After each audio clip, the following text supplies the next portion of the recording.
Most founders completely misunderstand the competitive section of a business plan. They treat it like a market research document. List a few competitors, mention industry growth, maybe throw in a chart about market size. But investors are usually asking a much deeper question. Why should this company survive when dozens of others won't?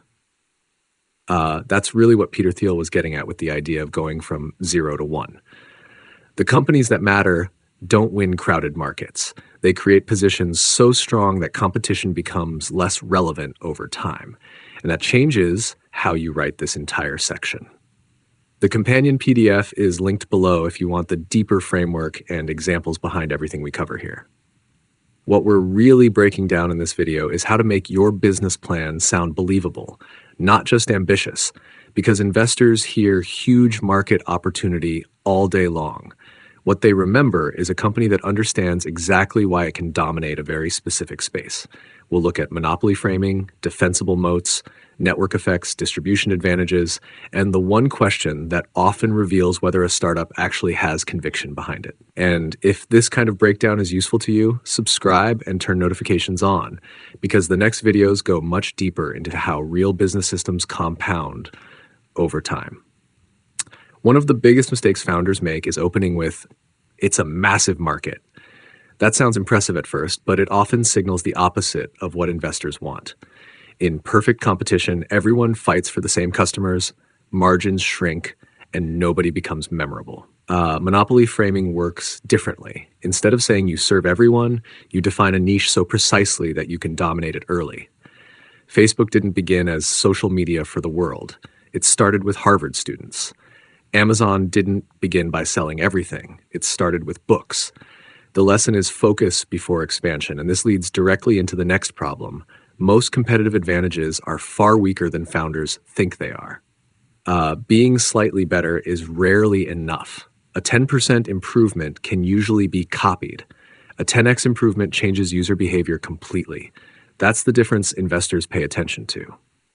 When people first used Google, the search results felt dramatically better. When Uber launched, getting a ride suddenly became frictionless compared to calling a taxi company.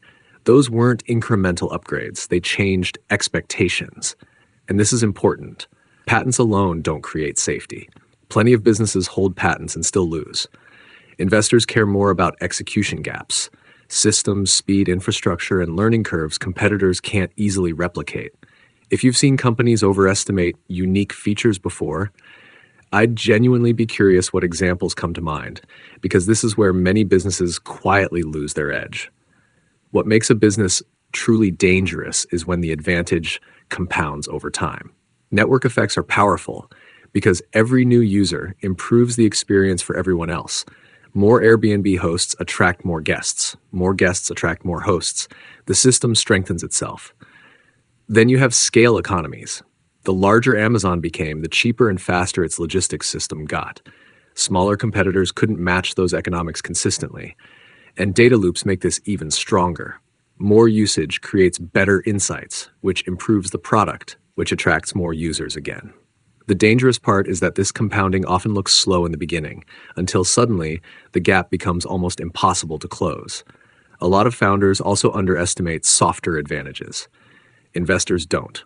Founder market fit matters because deep industry understanding creates insights outsiders usually miss. Brand matters too, but only when it stands for something unmistakable. Apple doesn't just sell electronics. It sells simplicity and design confidence. That clarity compounds over years, and distribution is often the hidden moat nobody talks about enough. A mediocre product with exceptional distribution frequently beats a superior product nobody discovers. If you've experienced that frustration in your own business, drop it in the comments, because this is where a lot of smart founders get blindsided.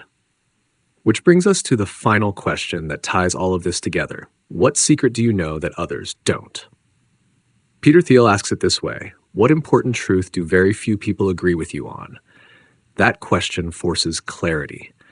Because if your business plan sounds identical to everyone else's, investors assume the business itself will behave the same way. Every breakout company usually starts with a belief that initially looks strange, risky, or non-obvious. Netflix believed convenience mattered more than video stores. Shopify believed small businesses wanted powerful tools without becoming developers themselves. And if there's no real secret underneath the plan, the business often becomes a commodity faster than founders expect. At the end of the day, a strong competitive section is not about describing the market.